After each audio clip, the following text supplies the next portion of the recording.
I am standing with you,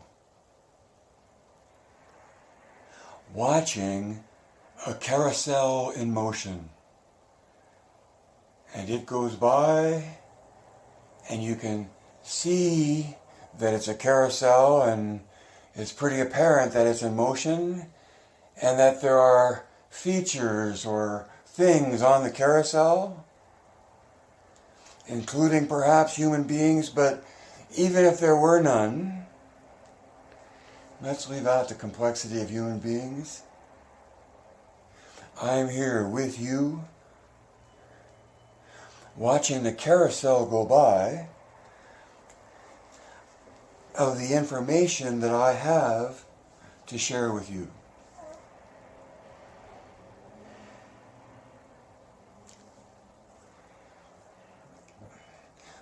Here it comes. In 1980, I wanted to expose my ideas to an international clientele, but could not afford to travel, so I got a job at Club Med in Copper Mountain, their opening season. And it was the first time in the US and featured a lot of international clientele because that's mostly what it was.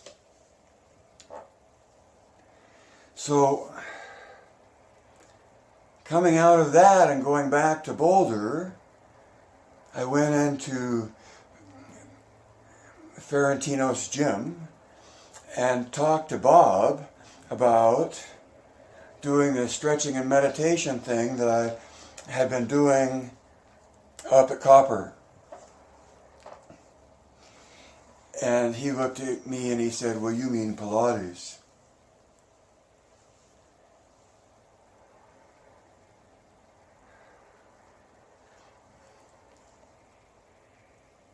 I got ahead of myself because the order here, the auto exact bad.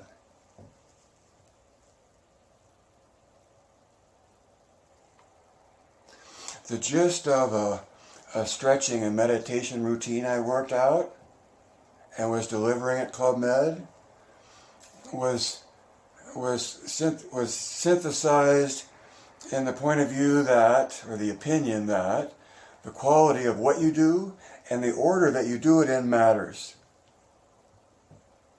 So I was coming in to pitch a stretching and meditation class that was based upon the belief that the quality of what you do, meaning the quality of your movement, and the order that you move matters. And when I asked about doing that there, Bob said, "You mean Pilates." Like April of '81.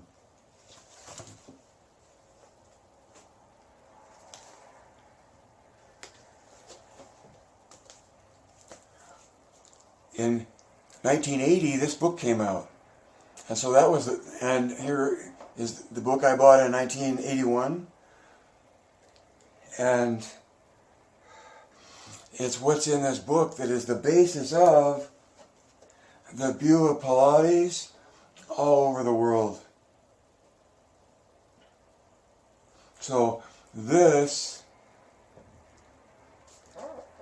view of Pilates that admits an inability to explain it, let alone define it, and offered principles of their own meant to reflect whatever it is they couldn't really define, just by their own words. The principles and the facility and the flexibility, there you go, the flexibility of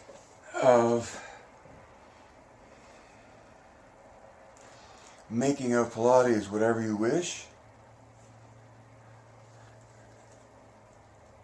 because it has no definition beyond some principles based on that book.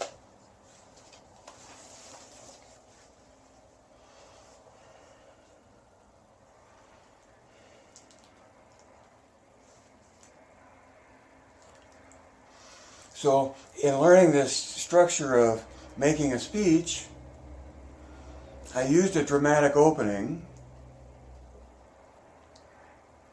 See, I didn't use my opening that claims trademark and all of that, and to search who it's for. But in doing that, as a speech, you don't want to lose the dramatic moment upon which you begin,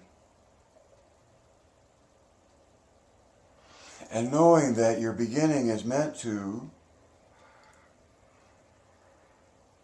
resonate with transformation. See, that's what I got from Moxley.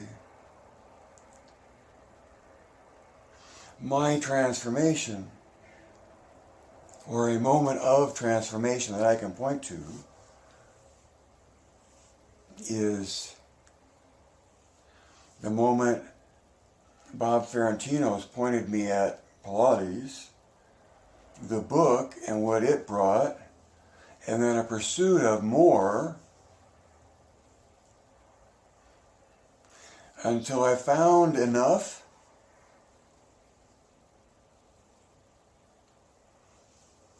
to give me confidence in what I already know. So, this part of the speech goes from something that puts me as who I am, and I chose that to point to a transformation of when I was in pursuit of the quality of what you do and the order that you do it in matters, to being told that what I mean is Pilates. Now, Bob Ferrantino's was at a PhD in exercise physiology, and he was plugged into what was going on in California and brought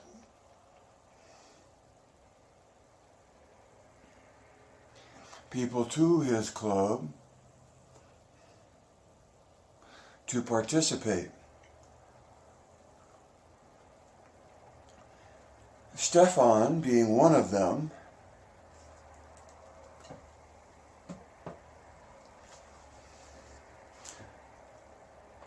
who I was a student of as soon as he started teaching. And what he was teaching was 10 people to a reformer classes. 10, the room was beautiful.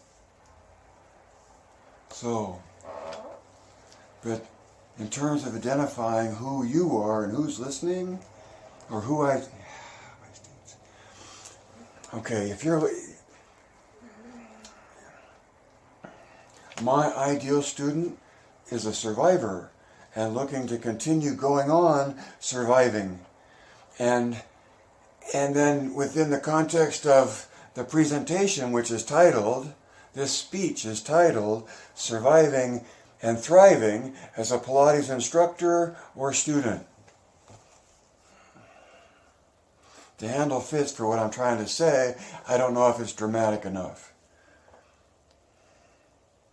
But I offered you hopefully something real about me. I'm trying to identify you, and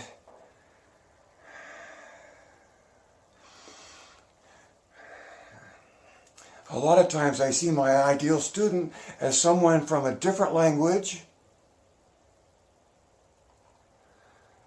reaching across the barrier of language to learn more about the MMP point of view, to learn more about core new tension.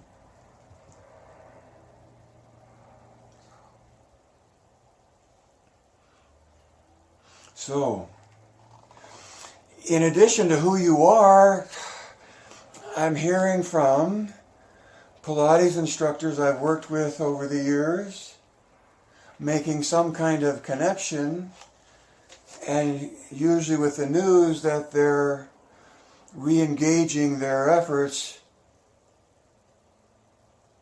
or their willingness to teach.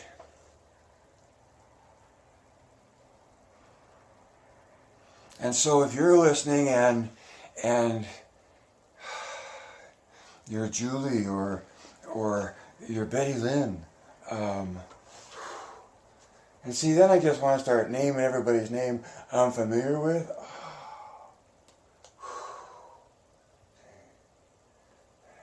See, what we're after is being able to engage our body so that we can apply stretch between, say, our shoulders and our hips, and hold on to a chair. I know this is primitive, but what's primitive is in some ways universal. And by using contact points, your grips on the chair, and holding your body in place,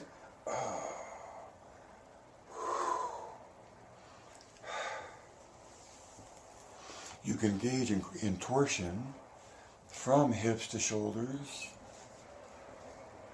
Have it be eccentric in its expression,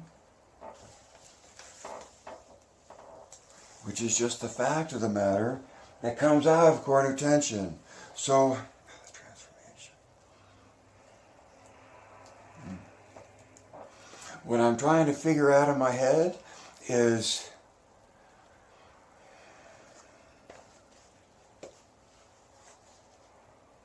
how are you, if you already have been exposed to me, fortunate or no, and personally or it's been a while, see,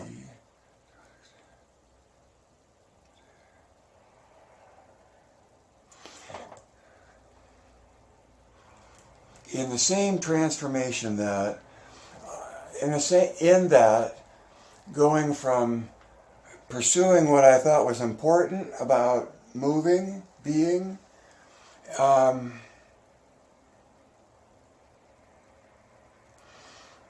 Pilates then became an easy vessel, or a resonance,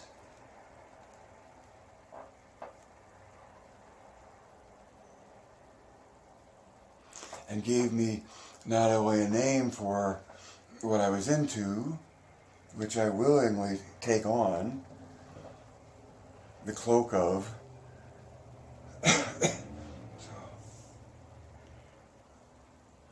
I think the transformation that I'm still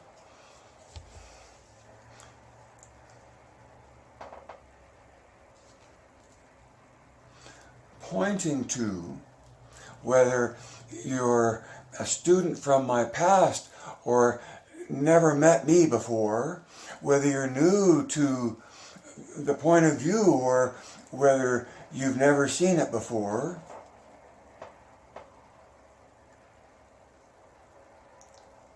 if you're into surviving, and if you're into knowing why, if knowing why is important to you as a foundation for having a sense of who you are as a Pilates instructor, and from that,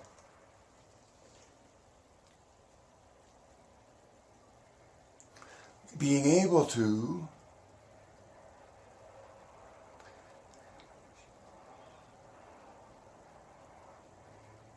pursue it on your own and share the effort with others as a teacher, as an instructor. This transformation is one of finding a sense of distinction between the prevalent point of view that Pilates is defined by and determined by,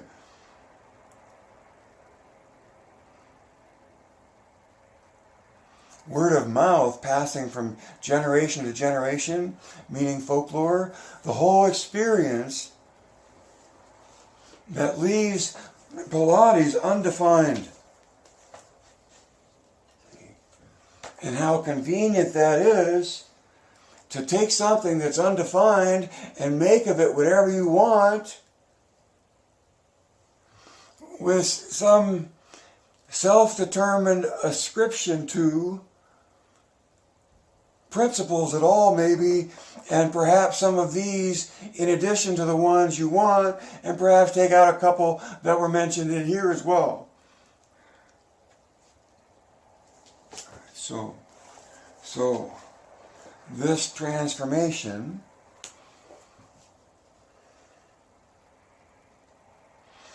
is about attaining enough familiarity with CT and MMP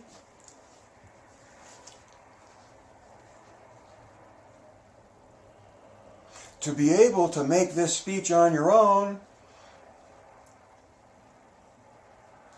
as a way of finding more students. I've always talked about presenter and teacher and instructor.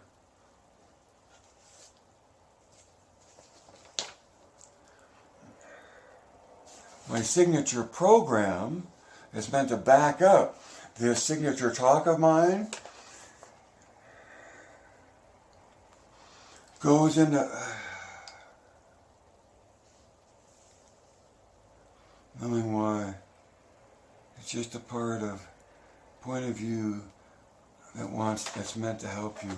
All right, there you go. So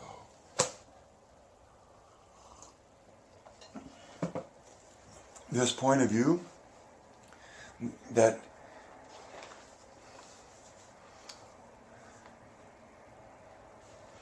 is the perceived value that makes it a transformation is because it takes your understanding of Pilates beyond a folklore point of view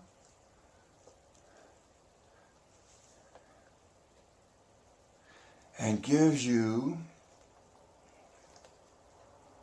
an explanation of Pilates based completely on Joe's book. Now, the interpretation of Joe's book goes at least back 20 years in my book. 2000, 1945, we're in 2020.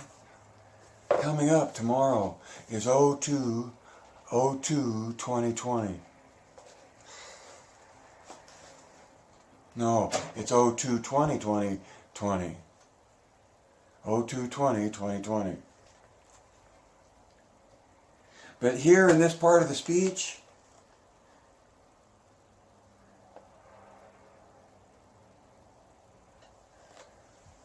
it becomes the delivery of the points of the speech.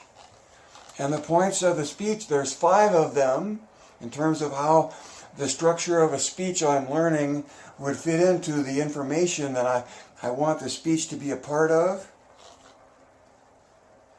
And so in the 5, what people remember are stories.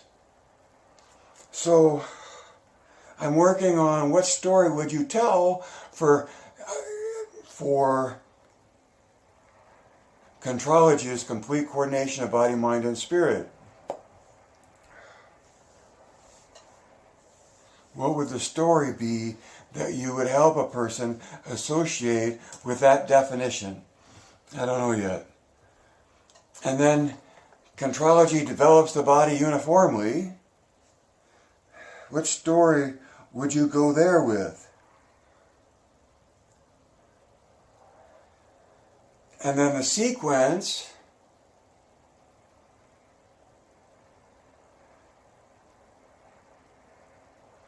either as experience or as music, as a story. And then 3 things from Joe, 2 from Michael Miller, yours truly. Core new tension is oppositional rotation between axes. That's what my trademark points to as a matter of fact in the body.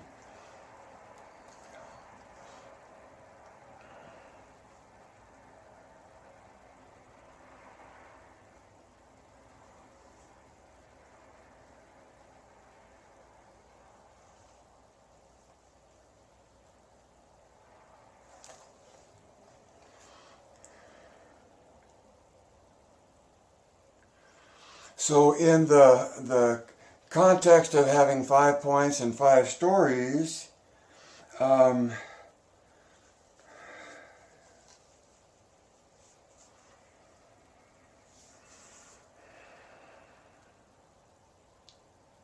the whole idea of making a speech, and all that I've done here with you and talking about and presenting, making a speech about these 2 mountains of information, for me, I think the delivery would be best sitting down, but maybe not. But I might physically be able to do it better if I could. And I certainly would, what I'm trying to tell you, or to remind myself, and in so doing remind you, how much your hand signals convey a message without words. And these 2 mountains of information, no one's going to pay any attention to now in the world that we're in. The great thing about this is that I can reach out to you and know, I think, that what you're here for is an affirmation or a reconnection to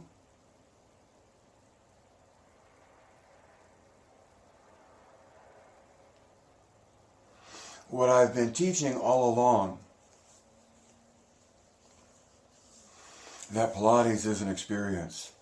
That you're coordinating your body, your prefrontal cortex, and your amygdala hippocampal areas of the brain.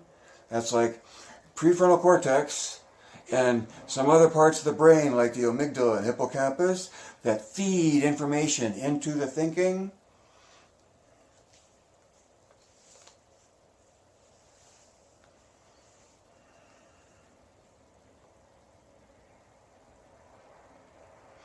I don't know how to breeze through that so fastly if you're making a speech about it and having there be any repetition at all.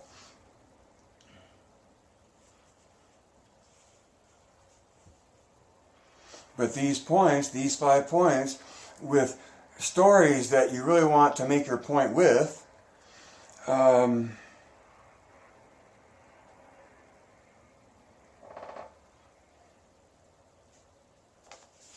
conclude the pass.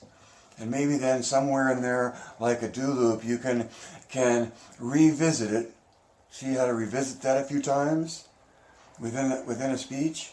But maybe you're only going to get 1 or 2 times. And then limiters and urgency, insofar as the selling process. So limiting the number of people that can sign up within a certain amount of time, and creating a sense of urgency. These things I'm learning from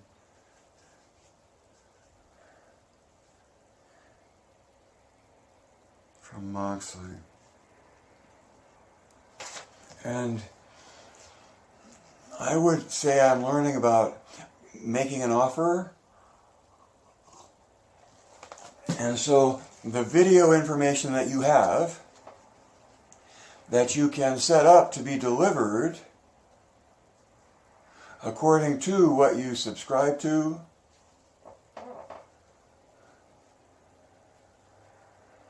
whether it's a specialized blog or a private group or one-on-one counseling, something other than the norm and something more than the norm, ideally that you can just get access to as video.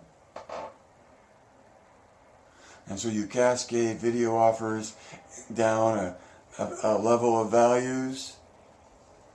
And at the end of that, you get what you paid for in terms of a manual.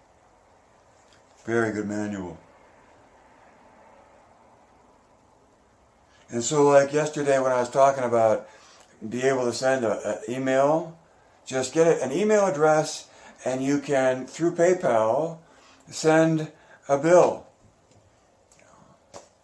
They don't have to pay it, but or respond to it.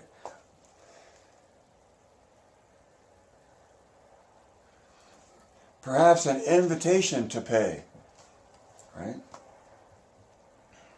But by having an email and being able to use an email to make it easy on your student to pay for what you have to sell, it's easy on you and it's easy on them, and it takes all of the having to deal with multiples out of the picture.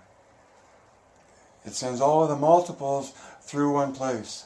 And because you initiate it, it's the easiest way to respond back. And in some ways, I think as a customer, I think they like it better that way too.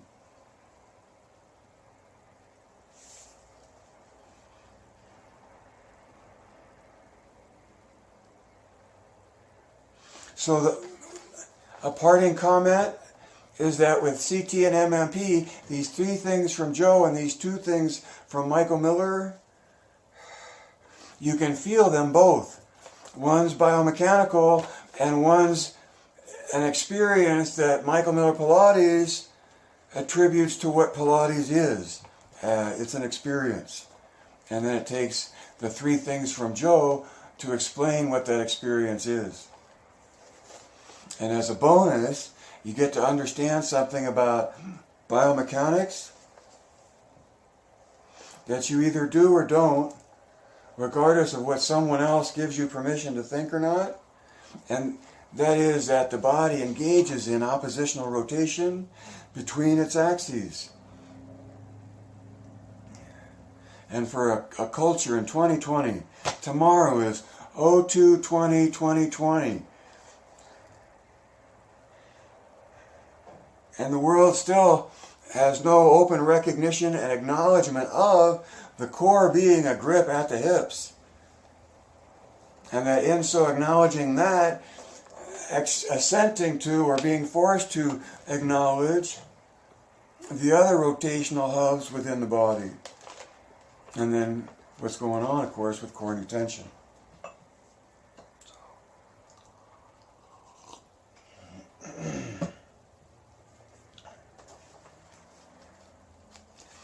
And so,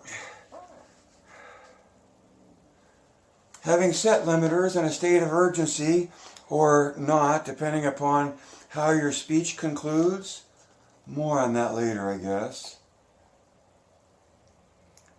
But the speech goes by so fast. And so it really is a toss of an intention. I like that. A toss of an intention. To do what? To gain enough familiarity to make the speech on your own. And that's, my older language would be to be a presenter.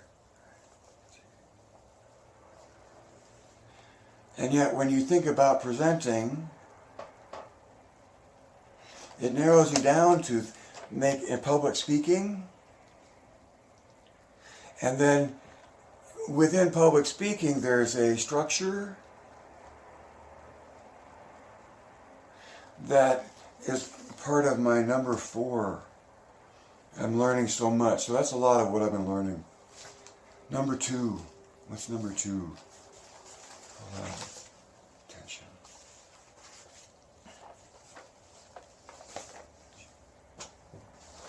Know your target.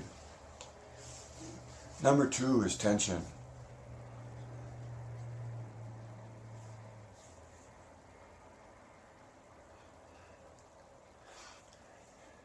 Know that gravity forces the issue of alignment, that alignment is sensational via tension. See, alignment is sensational via tension between 2 points. You have to be willing to get that or not. You have to be willing to accept the degree of validity in that or not. And if you can't find it in your own body, really, then find an instructor who can help you.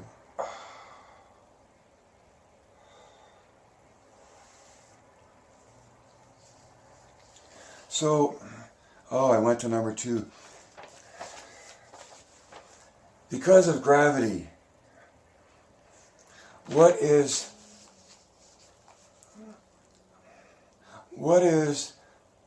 a consistent characteristic of gravity? That's a good way of asking. Gravity is a uniform medium. Gravity is the same everywhere. It's great and hilarious to hold up a ball and say, what happens if I let go of this? And somebody will say, well, it's going to bounce. And I said, what about before then? They say, it's going to drop. And I say, are you sure? And right there, see, you challenge the mind in their assumption. And when I let it go, and indeed it drops, it gives them affirmation.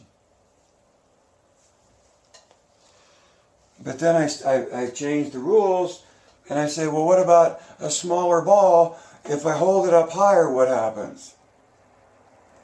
You can go to dramatic places and don't hurt yourself, but getting far away or close to the floor, what happens if I let it go then? It drops. Why does it drop everywhere?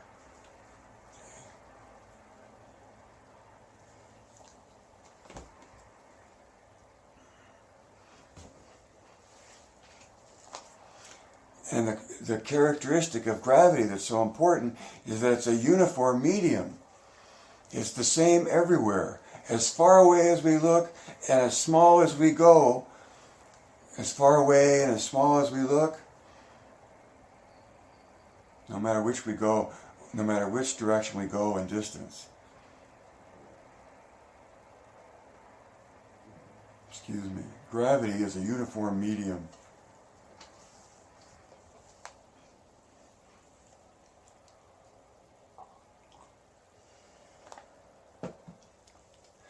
And because we're water balloons, moving through air, carrying the weight of ourselves,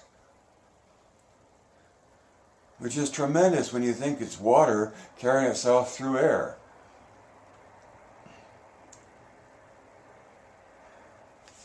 I moved on to tension. I'm talking about springs. And so, to the extent that you can be uniformly engaged, to the extent that you can be whole body in your movement, you're developing the body uniformly. And to be in that uniform engagement requires the engagement of tension. And now I think when a muscle attaches in two different places, when that muscle reacts, it creates a tension between the two fixed points of the muscle. And I think an extension of that to the symphony of musculature and what kind of and where the tension is controlled and directed is how the biology accomplishes the physics.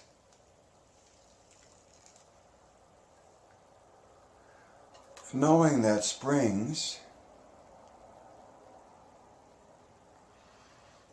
are primarily there to support your load, how heavy you are in space, until you're able to control it on your own.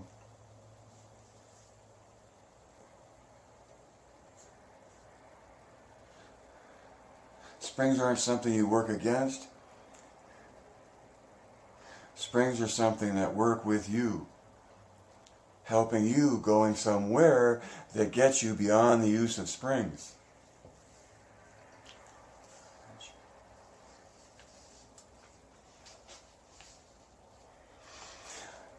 I have a couple mathematicians I've approached about coming up with an equation for core new tension. You know, the biology makes a rotation here, and the biology makes a rotation here. How would you apply the math in, say, a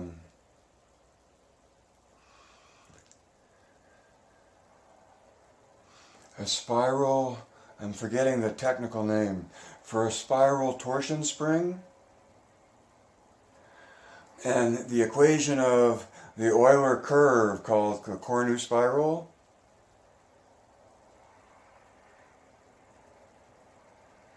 Because I see the biology reaching into the idealization of that equation,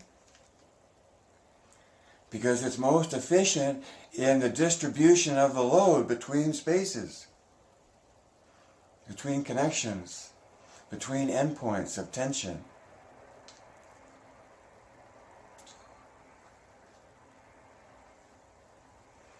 So what I want, who you are, that I'm pointing to, saying what you want from me is a focus on what it is that you know and why it is what it is that makes it distinguishable from whatever else is out there. Right? And so a call to action in a speech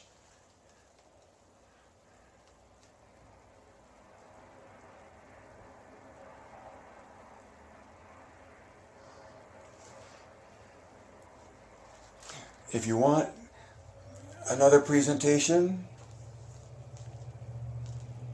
send me your email and I'll send you a bid. I'll send you an offer. Okay, there. I made an offer. Number 3, wear your chest. When you engage in Cornu tension, your chest has a place to be, just like your hips do. Wearing your chest is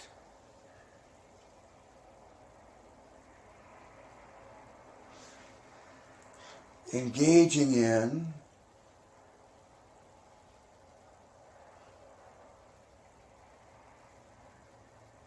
reaching for the ideal from what is real within you. So you have the biology.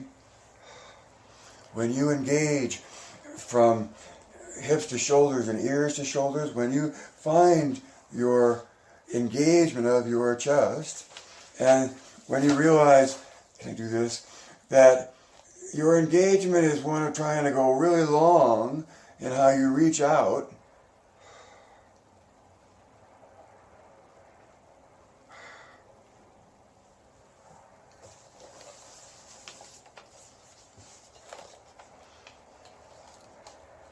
so Julie and Betty Lynn and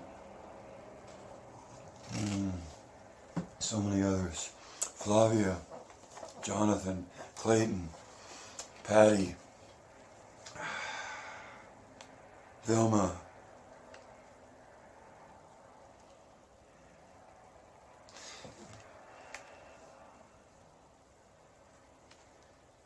your knowledge, these 2 big mountains of knowledge, give you a point of view of how the body engages itself to move through space. That's a description of Cornu tension. And one point of view of Pilates, the brand Michael Miller Pilates. It's an ideal point of view, but it's a theory based on Pilates having an essence of its own, and the essence that MMP attributes to what Pilates is that it's an experience in the pursuit of the choreography, and if not the literal choreography, something that resonates to it,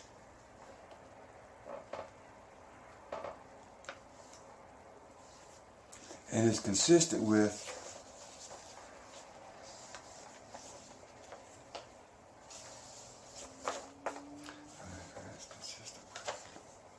the original mat.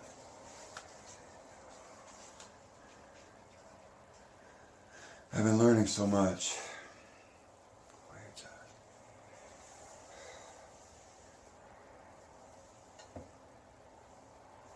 What I'm amazed at is how few of us there still are, and yet it helps me help you in terms of reassuring you that to the extent that you make this transformation into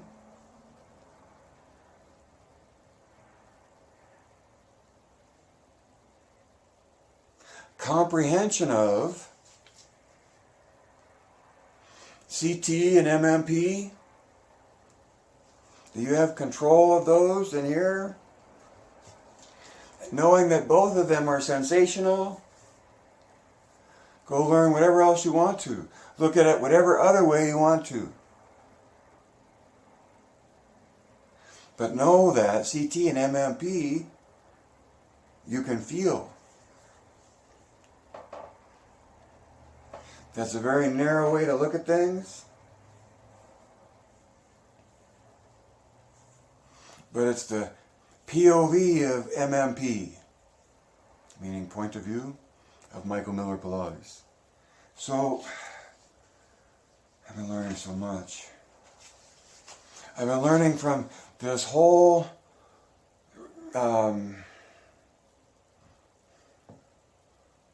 pouring of what I think of as a presentation into the structure of making a speech. And I've understood that you present and then you teach and then you instruct. But in thinking of even getting to be a presenter, you know, presenting as in a speech is the tip of your spear for whatever information you're passionate about, that you want to share in a speech, and point to more if someone's interested. Make it video clips all the way, cascade the income, and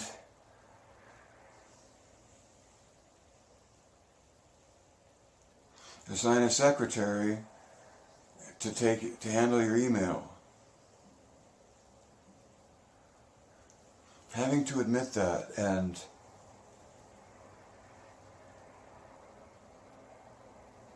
not wanting to get there in the first place.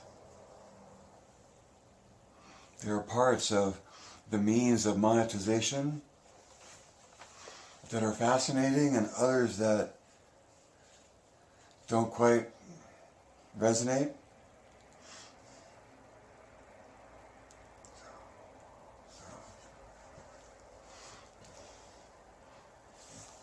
So the end of this could be the start where normally when I start, I take a drink, I wave,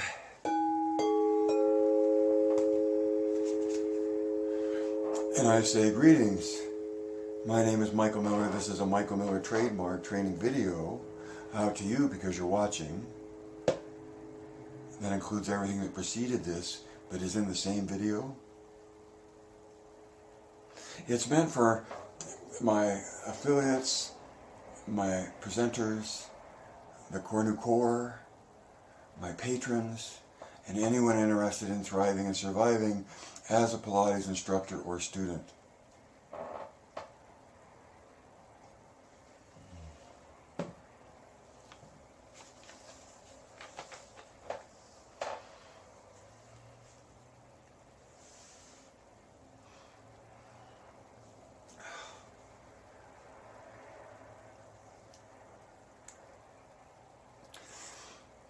I would encourage you to look at, now don't get swept away and spend, I've only spent $6 and already still digesting what I've learned. Right?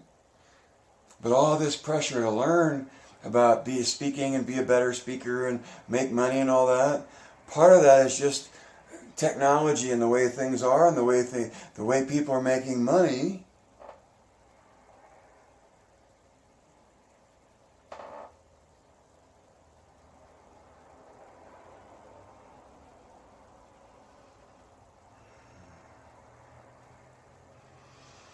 And yet it's helped me recognize that I'm the third grader talking to a first grader within the context of this broadcast.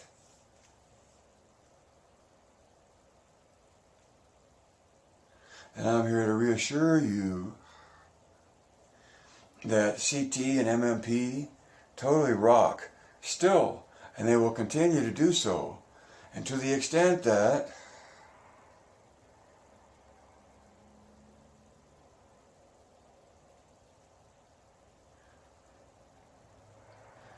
you can give a talk that explains CT and MMP, and let that be the spearhead of the rest of your business.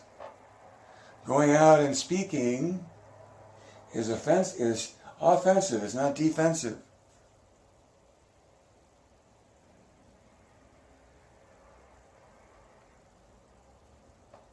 And it's merely the opportunity to go out and speak that gives you a chance to find your first grader. Now, I don't mean that demeaning, but in terms of transformations,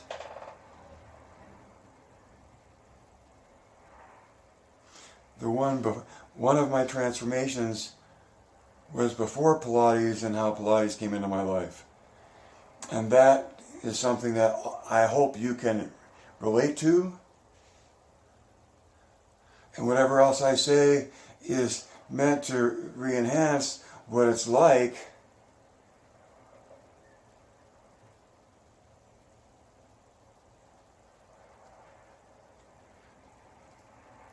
in our experience of Pilates. Identify you.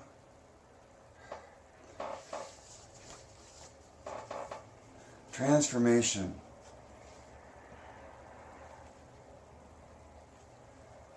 And so to me, if you're reaching toward me, you're connected to me, or you like what I have to say,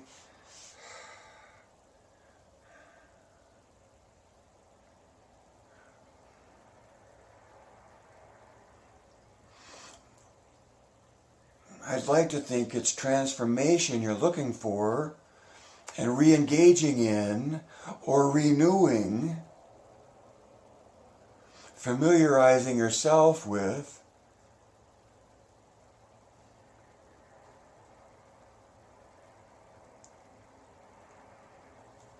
your knowledge of core new tension and your theoretical understanding of Pilates that Michael Miller Pilates represents. Michael Miller Pilates is theoretical.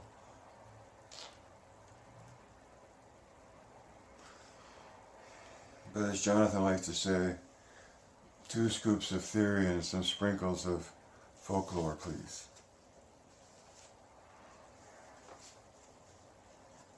My closing is that you can't deny a person their right to suffer. That's why you can make a speech and to whatever extent they don't embrace what you have to say is up to them. And everyone as an individual embraces whatever they're embraced with or to.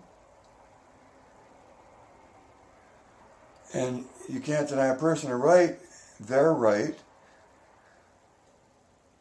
to suffer. It may sound weird. I'm sure all the politically correct would rip that apart. But so many conversations of mine in discussing other people and their situation seem for me to come down to that handle of a comment where you really just can't deny a person their right to suffer. So let it go and recognize who in your audience you're talking to, which is someone that you have familiarity with, the experience of those listening to your message, perhaps Julie and Betty Lynn and Mariano,